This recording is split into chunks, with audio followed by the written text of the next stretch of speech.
With the Rolie Bag kit, one of the really unique parts about it is it's a multi-use bag system. And this patch was developed so that we can use all kinds of webbing and attachment points. What we're going to do is take this bag and turn it into a saddle bag. First, we got to thread in its webbing. There's webbing points cut out all over the place. We're going to use these outside loops under the buckles. What you want to do is thread it through. What helps is something to help push it through. If you have a chopstick, carry hemostats, that type of thing. We're going to follow it through to the other side, pull it out. Look at that. It slides on through, actually moves, and that's okay.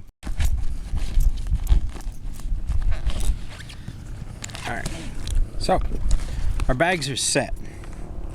When we fill the bags, when they're used in saddle bags, no more than about 6 pounds per bag. Okay? Secondly, when you fill them, you don't want to go much more than 1 inch above the top edge of the black patch. That gives you condenses the load. Also, it gives you maximum roll to keep it waterproof. Okay? So we're going to talk about mounting the pad. What there are mounting points, a patch very similar to what's on the Rolie bags themselves. With webbing, we have a rear mounting set of buckles. We have a front mounting set of buckles with straps next to them. And I want to tell you something about this now. This is done for the strict purpose of being removable. So especially on a bike like this, you're very close to the exhaust pipe. You can, if you melt any part of this webbing or cut it, or if you cut it too short for another bike to use, you can replace it by simply rethreading a new piece of just straight webbing. So basically you want to drape this over the tail section of your bike. You want to make sure that this lower edge does not contact the exhaust pipe. So I like to make sure there's a little bit of space on the bodywork for that. And so we're going to assemble it loose. So I run the rear strap through the rear buckle. We do the left side, both rear buckles. I like to thread all the buckles loose first. So I'm going to do the front buckle, which is go through the opening, or an opening. You're going to go around the subframe down tube here, around the back side of it. You thread it through the plastic, around the back side, and come up and through like so to the buckle. Thread it on the buckle, and right now we're going to leave it loose. Okay, we do the same thread here as we do on this side. I'll tighten the rear straps, still making sure we have a gap there on both sides, and then I will tighten the front straps like so. And again, it's the same method of tightening. You can ratchet as much as you can. It's not as easy. Ratchet down. So now you see that it's very stable. Now we're going to add the bags. The way to do the bags, or add the bags, is quite simple. This is the front mount buckle. There's 2 uni loops. I like to use the bottom one facing the bottom of the bag, bottom of the patch. Since these usually are going to have stuff in them, I like to do the top ones first so the bag doesn't flop this way. I like to take the strap that we threaded through, thread it through the rectangular uni loop, through the buckle,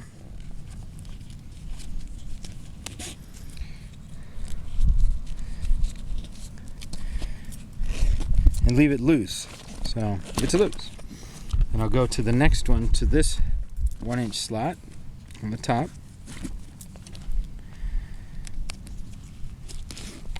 Thread it through the buckle and leave it loose. The goal here is we don't want too much bias one side or the other, so we want it to be really even. So I thread it through on the bottom, through the buckle,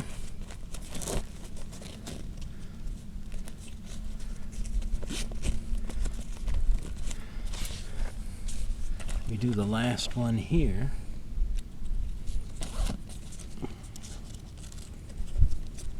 Now there's another set of straps. You see these 1.5-inch buckles. These keep the bags, this strap and this strap. This one goes through the handle, like so.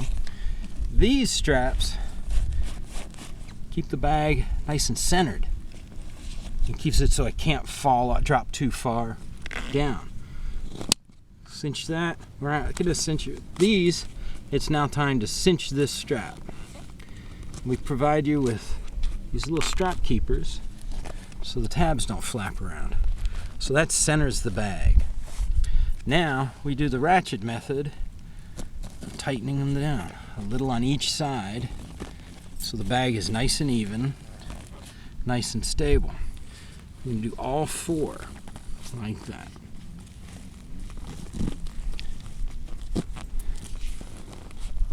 What you get is a bag that's very stable on there. Does not want to go anywhere.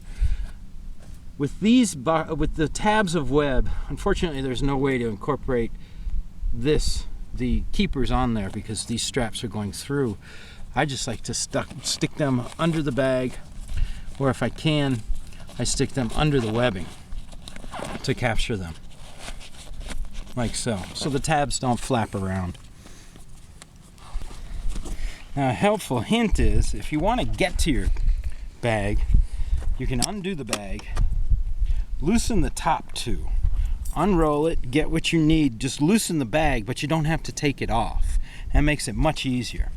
And then when you're done, simply refasten, and you're going to have to re-tighten all the webbing. One thing about webbing, when it gets wet, it does stretch a little bit. So you're going to want to make sure you monitor and maintain constant pressure on the bags so they're always nice and secure to the motorcycle. Now we're going to do the middle one. I like to put my tools behind me. I like to keep them there. One, because it's usually the heaviest thing I carry. It's the most secure back here. Yes, there's a discussion of will the putting your tools over here change the weight distribution. It does, but up here it's a central weight also, so it's personal preference. I like it here. So with this one, there are 2 loops up front. I find this one easiest to do first. We're going to thread through there, through the secondary loop, like so. Then we're going to thread it through the buckles.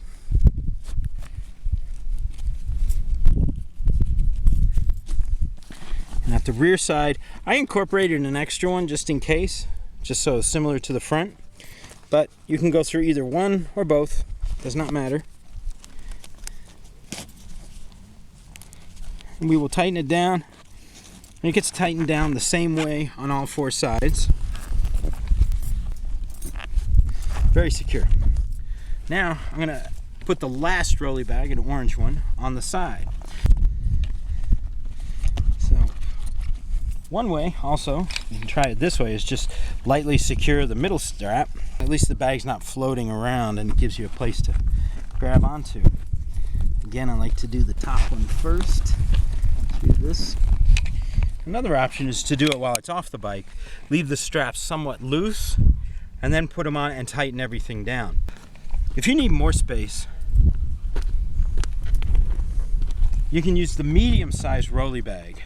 It has saddlebags. You can take the medium Rolie bag, put it in the middle. What's really unique is you can put this on top, the small on top, using the D-rings or the uni loops here behind each buckle. In the same fashion you thread through all the other straps. What you get is a kit that's this tall.